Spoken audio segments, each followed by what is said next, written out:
Hey, what's up YouTube? If you're new to my channel, welcome. My name's Andrew Rooney. That's how you spell John Bonham. And this is a Ludwig Supraphonic LM400 as used by John Bonham, except his was the LM402, which is exactly the same as this, except 1.5 inches bigger. That's what she said. My personal favorite snare drum in the world, but today I'm going to use it as a placemat. I'm a full-time drummer and drum teacher here in Auckland, New Zealand, and in my spare time I do a little bit of podcasting on the NZ Drummer podcast, and I also do a little bit of YouTubing. So putting up a whole bunch of YouTube content for me is a way to basically hold myself accountable, to keep what is essentially a practice diary of my own playing, just basically for myself, to check on my own progress, every now and then put up the odd product demo or review. 3 months ago, I started doing reaction videos. Now, this was something that I was very nervous about. I mean, who would want to see my reaction to something new to me? My goal here was actually exactly the same as my practice log approach to using YouTube. And that was, in the reaction video sense, to keep myself accountable, to keep exploring new music and keep trying things that for whatever reason I've missed or I just wouldn't normally hit in my day-to-day life. John Bonham and Led Zeppelin clips soon became the most requested videos that I started getting. John Bonham, of course, all-time Hall of Famer, one of the greatest drummers to have ever lived in most people's eyes. And for whatever reason, I just missed Led Zeppelin along the way. Of course, hey, before you jump on me, of course, I've heard of Led Zeppelin. I've heard a couple of their songs. I've just never gone down the rabbit hole and dug in and tried to, in a sort of drum teacher way, analyze what makes John Bonham good and what makes him so special, what makes all the Led Zeppelin stuff so re-listenable. So with only 3 months ago having self-confessed very dusty knowledge on John Bonham and Led Zepp, after 3 months and a whole bunch of reaction videos on Led Zepp and some critical listening, I feel like I'm ready to give my opinion on why I think John Bonham is such a great player. If you're already offended at why it wasn't actually John Bonham playing at the start of this video, it's because I want you to be able to see it and I don't want the video to get blocked. I'm in no way saying that I've captured John Bonham's vibe or I can play like him or I sound like John Bonham. Not at all. So, why is John Bonham so good? Get your coffee ready, hold your favorite Led Zeppelin vinyl nice and close to you, and let's get into it. It's because he's talented. Okay, don't be silly. It's because he's got great gear. He's gifted. That's like saying it's lazy, uninformed, generalized, and it's just plain wrong. I can tell you as a teacher, the talent myth is pervasive. And anyway, it still doesn't get us any closer to why does John Bonham actually sound good. It's very easy to hear something amazing that you really feel and just put it down to talent. It's very common to mistake environment, commitment, work ethic, and mileage on your instrument as talent. So without further ado, it's a lot of ados. The top 10 reasons for me that go into the melting pot that make John Bonham such a great drummer. Number 1, environment. Doing a quick bit of research, I noticed that John Bonham got his first drum kit at the age of 5. Having drums in your environment from a very early age makes a huge difference. Let's be clear, starting on your instrument young is not in itself a key indicator if you're going to be successful on that instrument. A lot of people start instruments young and they quit young. Key difference here, he didn't quit. He got a massive head start. If you want your children to appreciate music, have it in their environment, make it a normal part of everyday life. And they can hear, see, listen to a lot of music, and you can talk to them about what they're experiencing. Number 2, influence. It is no surprise Bonham was such a huge fan of Max Roach, Buddy Rich, and Gene Krupa. All very famous jazz drummers, great chops, and very musical. And importantly, they were all drummers that were given extended solo spots in their performances. You will find a lot of common vocab between Bonham and those 3 jazz legends. Bonham was exposed to their music early, and it clearly had a massive impact on him. Don't for a second think I'm saying John Bonham is an original, or he copied other people and therefore that's bad. Where do you think Buddy Rich, Max Roach, and Gene Krupa got their vocab from? Other drummers. Number 3 is a big one. You ready? Drum roll. Practice. Let's not kid ourselves. Practice is a huge part of it. All great drummers have done a ton of practice, far more than you'd think. Bonham blowing our socks off age 20 isn't as superhuman when you realize that he had started 15 years prior to that. I'm absolutely not belittling his ability here either. It's all about the hours that you put in. Those formative years for John Bonham would have been so crucial as he developed very natural muscle memory connections. Part of that talent myth derives from hearing all these amazing stories about fantastic drummers who never practiced. We hear these stories about people like Buddy Rich with their superhuman hand speed, and he never practiced. And I can tell you that it's absolute nonsense. As a teacher, I get this repeated back to me like a parrot that drummer X didn't practice and drummer Y didn't read and this and that. And honestly, in the immortal words of Abraham Lincoln, there is no way of verifying any of these stories. They get repeated and turned into a myth, and it's all based on nothing. On the NZ Drummer podcast, I've had the privilege of interviewing many of the world's best drummers. And the thing that constantly pops up is that the path to mastery is a surprisingly predictable one. While we're all unique and there are many ways to reach the same spot, you just cannot avoid the actual work, the mileage, the practice. One potential misunderstanding here could well be a terminology one. What is practice? I've met great musicians who swear that they've never practiced in their life, but they play 8 times a week with a really hotshot band. In the words of a previous teacher of mine, 1 gig is worth 10 practice sessions. Jojo Mayer said something similar at a clinic here quite a few years back, and I tell the same thing to my students. If you are playing the drums, you are practicing the drums. You could think of an actual gig as a heightened practice session because you have the pressure of an audience. You learn to play your way out of trouble instead of stopping, and you learn how to preserve energy so that you can play for extended periods of time seemingly easily. Practice, never underestimate it. Number 4 is luck, and many people are going to disagree with me on this one. And I welcome that. You can definitely hit me in the comments. I'm going to somewhat contradict a lot of my other points and say that pure luck can have a massive impact. Being in the right place at the right time with the right skills in an originals act, I would say a lot of that is going to come down to luck. Being a sideman, just a hired gun musician, not so much. Of course, there are many different ways that we can view luck. For example, I consider myself very lucky that I was even born. Luckier again that I was born in a country like New Zealand where it's relatively safe. Luckier again perhaps that I was born in Auckland, New Zealand, where I've got a scene where I can actually make a living as a musician.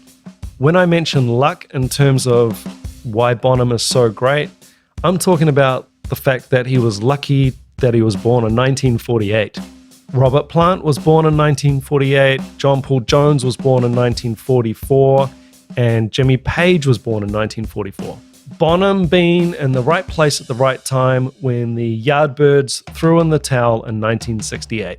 Living where he did.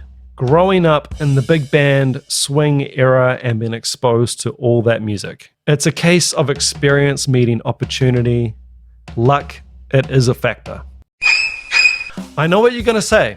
Bonham would have been famous anyway. He would have just been in a different band. Maybe, maybe not. Maybe he would have been a wonderful sideman. I don't know. We might have to disagree on that one.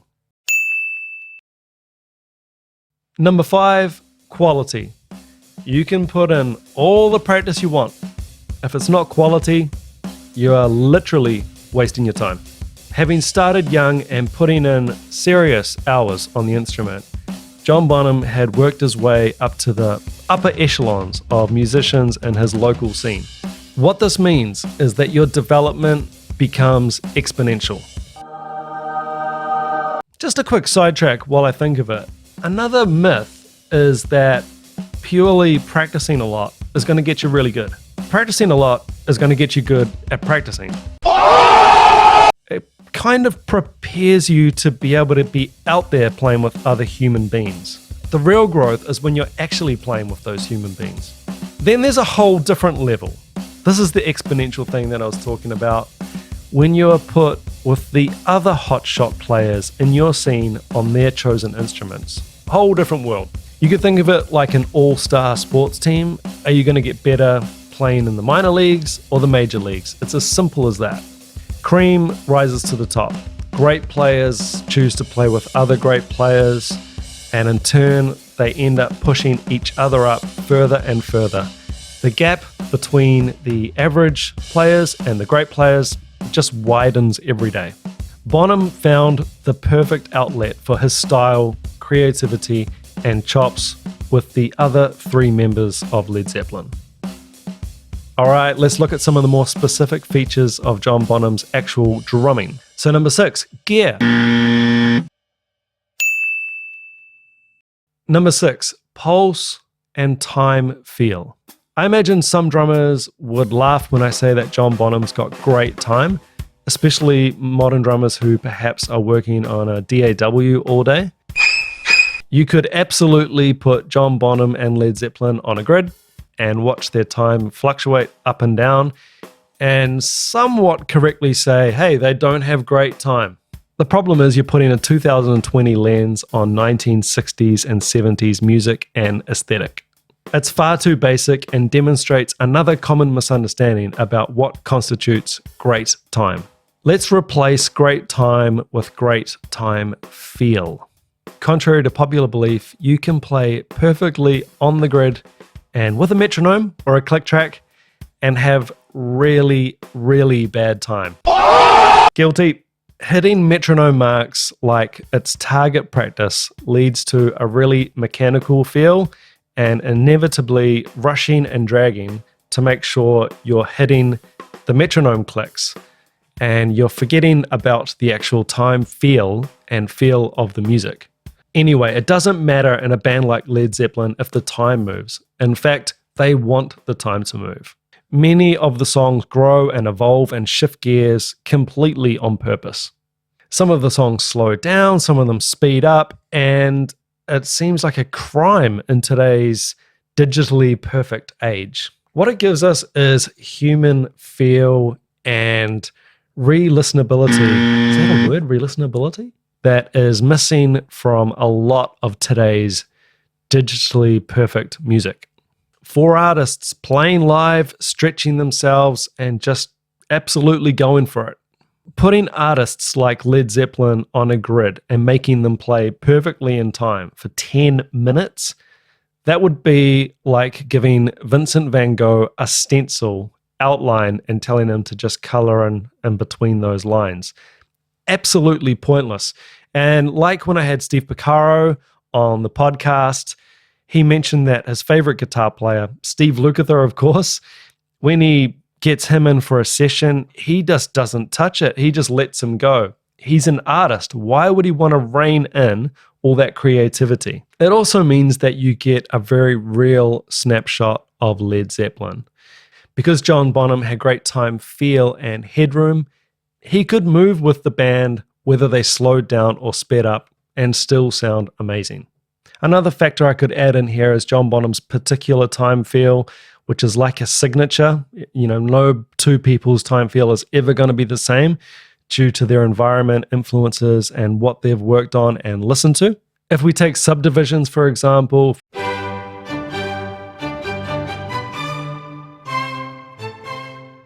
we looked at eighth notes, 1 and 2 and 3 and 4, and you could play them dead straight like that. You could swing them 1 and 2, 3, 4, or you could do something in between, not straight, not swung. 1, 2, 3, 4. I don't know if that was a good demonstration of it, but hopefully you know what I mean. And that's what we would call more plain in the cracks. And that's where I find John Bonham lives a lot of the time. It's really greasy. It's not perfect a lot of the time on either one. It's in that massive magical gray area, and it's human. Whew, we're getting there. Number 7 is dynamics.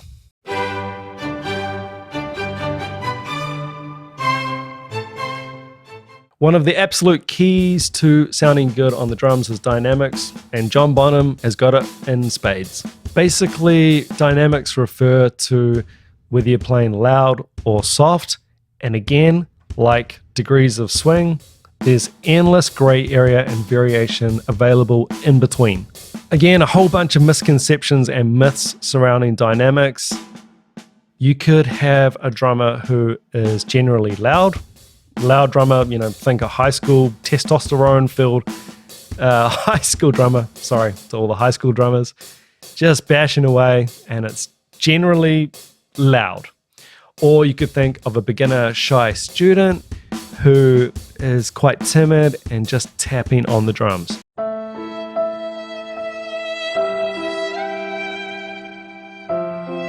What isn't always apparent to a lot of drummers is that you can be loud and soft at the same time through internal dynamics and using accents and ghost notes and accessing the full dynamic range.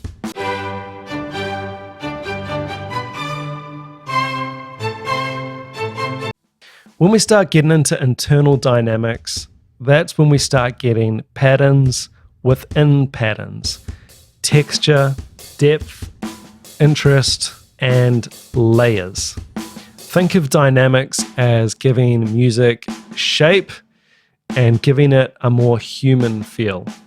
You could think of digital drums as a Tesla motor just running silently and completely efficiently, flatline perfect, and Bonham as this rickety old motor, greasy and all different gears and cogs working in unison to create filthy pocket.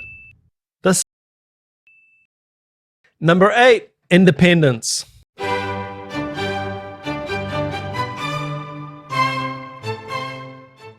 Independence is going to be very necessary if you want to play with the control and dynamics of someone like John Bonham. The ability to control each limb, to be able to play what you require them to play at varying dynamic volume levels is incredibly difficult. I can't help but notice when I watch Bonham that there isn't a lot of bashing and smashing. It all just seems very appropriate and controlled.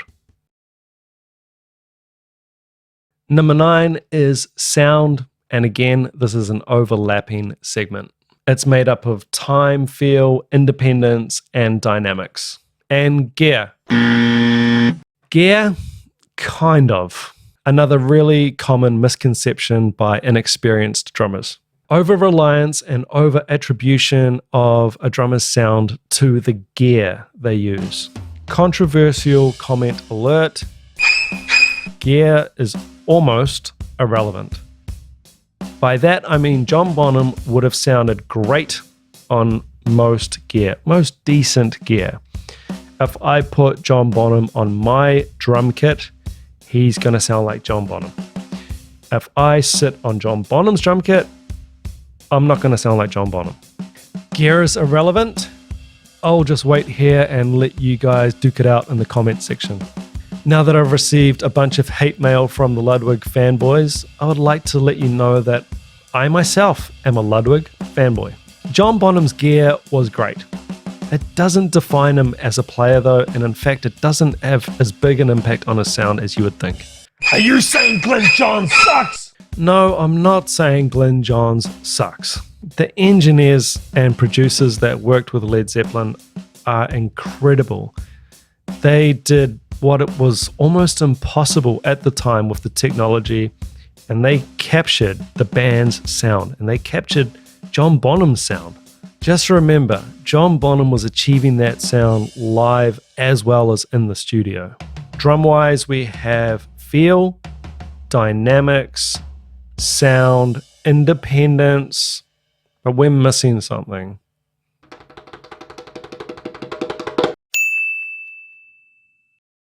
Number 10 is the bonus round, musicality. Great drummers are also great musicians. Technical ability alone on the drums means almost nothing. Let's do a quick recap. John Bonham started very young and had drums in his environment. He grew up in an era where the cool and popular drummers were jazz drummers, and they were soloing a lot and playing a lot of swing feel. He practiced and played a lot. He was in the scene and he was ready when his opportunity came along.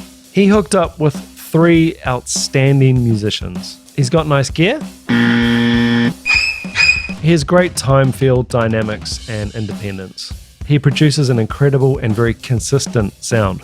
Last but definitely not least, he's not just a great drummer, he's a great musician. Remember to subscribe and hit me in the comments with anything I've missed. I hope I've stirred up a little bit of dust and get you thinking and get you listening to your favorite Led Zepp albums. Have a great day, everyone, and I'll catch you on the next video. Ciao.